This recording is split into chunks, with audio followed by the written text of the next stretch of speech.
भ्रष्टाचार के आरोपों से घिरी केजरीवाल की पार्टी ने अब ईवीएम को अपना हथियार बना लिया है। आज एक दिन के लिए विधानसभा का विशेष सत्र बुलाया गया। आम आदमी पार्टी के नेता सौरभ भारद्वाज ने एक ईवीएम के नमूने के जरिए डेमो करके दिखाया कि किस तरह सीक्रेट कोड के जरिए ईवीएम में छेड़छाड़ हो सकती है।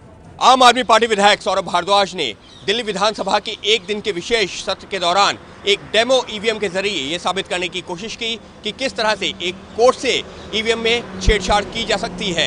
हालांकि इससे पहले जब अलग अलग राजनीतिक दलों ने ईवीएम को लेकर सवाल खड़े किए थे तो चुनाव आयोग ने साफ कर दिया था कि उसके पास जो ईवीएम है उनमें किसी भी सूरत में छेड़छाड़ नहीं की जा सकती। ये सीक्रेट कोड है जो हमने पता किए। इस मशीन के अंदर ये हमारे सीक्रेट कोड्स हैं।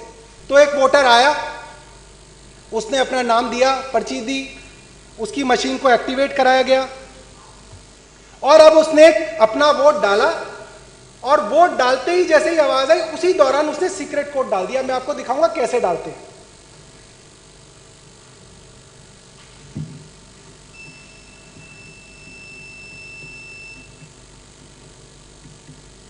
जिस वक्त वो आवाज हुई उस गत्ते के पीछे उसने वो सीक्रेट कोड दबा दिया और किसी को कानों कान नहीं पता चला कि कब वो कोड दबा के कमरे से बाहर चला गया। अब मैं रिजल्ट दबा रहा हूं।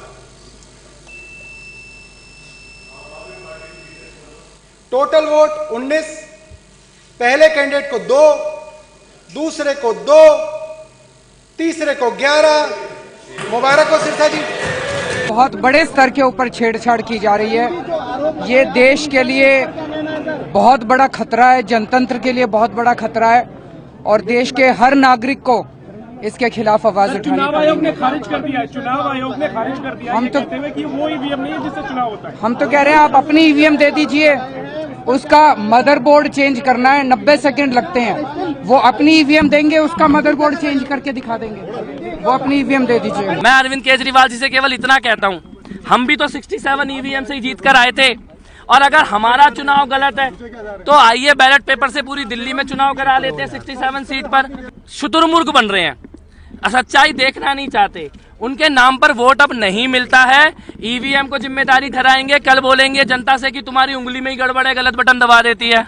हमको एमसीडी में भी तो हरा ही रहे थे, ये हमको एमसीडी में भी हरा रहे थे, ये हमको उत्तर प्रदेश में भी हरा रहे थे, जैसे वो दिल्ली में हमको हराए थे। तो ईवीएम तो एक ही है, हार है जीत है वो लगी हुई है। हार और जीत जनता के द्वारा दी जा रही है। और दिल्ली विधानसभा में ईवीएम के डेमो के बाद चुनाव आयोग ने भी स्पष्टीकरण दिया है। तो आपको बता दें, आम आदमी पार्टी के डेमो में इस्तेमाल ईवीएम आयोग वाला ईवीएम नहीं है, ये साफ कर दिया है चुनाव आयोग ने। इसके अलावा चुनाव आयोग ने यह भी कहा है कि ईवीएम में किसी कोड का इस्तेमाल नहीं होता है। डेमो में प्रोग्राम किए गए ईवीएम का इस्तेमाल हुआ है, जबकि असल में ऐसा नहीं होता।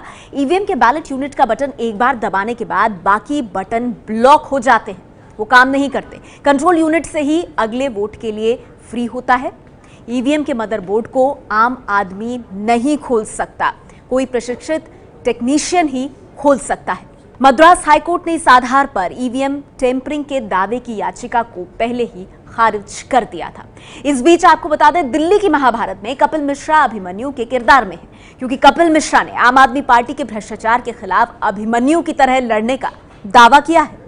भ्रष्टाचार से लड़ना, सच के लिए अड़ना आपसे ही सीखा था। जिस गुरु से धनुष बाण चलाना सीखा, आज उसी पर तीर चलाने हैं। मन बहुत भारी है पर चुप रहना असंभव है। जिन अरविंद केजरीवाल को देख देख कर ये सब सीखा, आज उन्हीं अरविंद केजरीवाल से अपने जीवन का सबसे बड़ा युद्ध लड़ने से पहले आशीर्वाद मांगने के लिए ये पत्र लिख रहा हूँ। कृपया मुझे विजय का आशीर्वाद दीजिए।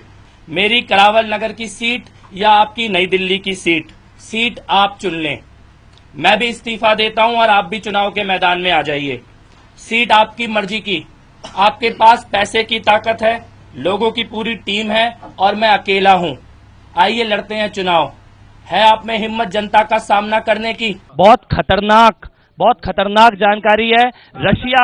रशिया में संजय सिंह जी ने कुछ इलीगल डीलिंग करी है और विदेश यात्राएं दुर्गेश पाठक, राघव चड्ढा, संजय सिंह, आशीष खेतान और सत्येंद्र जैन की बहुत खतरनाक जानकारियां मेरे पास आ रही हैं सीबीआई को। मैं आज क्या किया इन लोगों ने, मेरे को उसके डिटेल सीबीआई की जानकारी के बाद ही मिलेंगे, लेकिन जो भी पता लग रहा है देश के खिलाफ कुछ काम किए गए हैं। मैंने 3 शिकायत दर्ज कराई है। पहली शिकायत जो कैश एक्सचेंज हुआ है उसकी कराई है। दूसरी शिकायत कराई है अरविंद केजरीवाल जी के रिश्तेदारों की फर्म, उनको पीडब्ल्यूडी वाला 10 करोड़ के बिल और लैंड डीलिंग जो छतरपुर के फार्म हाउस की है और इलीगल तरीके से जमीनों के सौदे कराने की। और तीसरी शिकायत संजय सिंह, आशीष खेतान, राघव चड्ढा, सत्येंद्र जैन और दुर्गेश पाठक की विदेश यात्राएं। वो कौन कौन से देशों में गए पिछले 2 साल में, कहां कहां रुके, किसके पैसों से ये विदेश यात्राएं की गई हैं और इन विदेश यात्राओं में किन लोगों से मिले, उनके साथ क्या डीलिंग हुई है, वो डिटेल सार्वजनिक करें। अगर कल सुबह तक अपनी सारी विदेश यात्राओं के डिटेल सार्वजनिक नहीं करते हैं तो मैं कल सुबह से अनशन पर बैठूंगा। कपिल मिश्रा की शिकायतों पर सीबीआई सीधे एफआईआर दर्ज नहीं करेगी। सीबीआई के मुताबिक उसके अधिकारियों द्वारा इन शिकायतों की वेरिफिकेशन कराई जाएगी और वेरिफिकेशन रिपोर्ट के दौरान यदि किसी शिकायत में तथ्य पाए जाते हैं तो उस मामले में आरंभिक जांच का मुकदमा दर्ज किया जाएगा। तो आपने देखा कैसे कपिल ने आज भी केजरीवाल पर जमकर हमले किए। पूरे विवाद के बाद पहली बार केजरीवाल देश के सामने आए, ईवीएम पर सवाल उठाए, लेकिन भ्रष्टाचार पर चुप्पी साधे ही रहे। हम आपको बताते हैं कि कैसे अरविंद केजरीवाल की मुसीबतें बढ़ती जा रही हैं। तो आपको बता दें केजरीवाल करप्शन के चक्रव्यूह में फंसते ही जा रहे हैं। आम आदमी पार्टी के चंदे के हिसाब में भारी झोल है। इनकम टैक्स ने आम आदमी पार्टी को नोटिस भेजा है। कपिल मिश्रा ने सीबीआई और एसीबी में शिकायत दर्ज कराई है।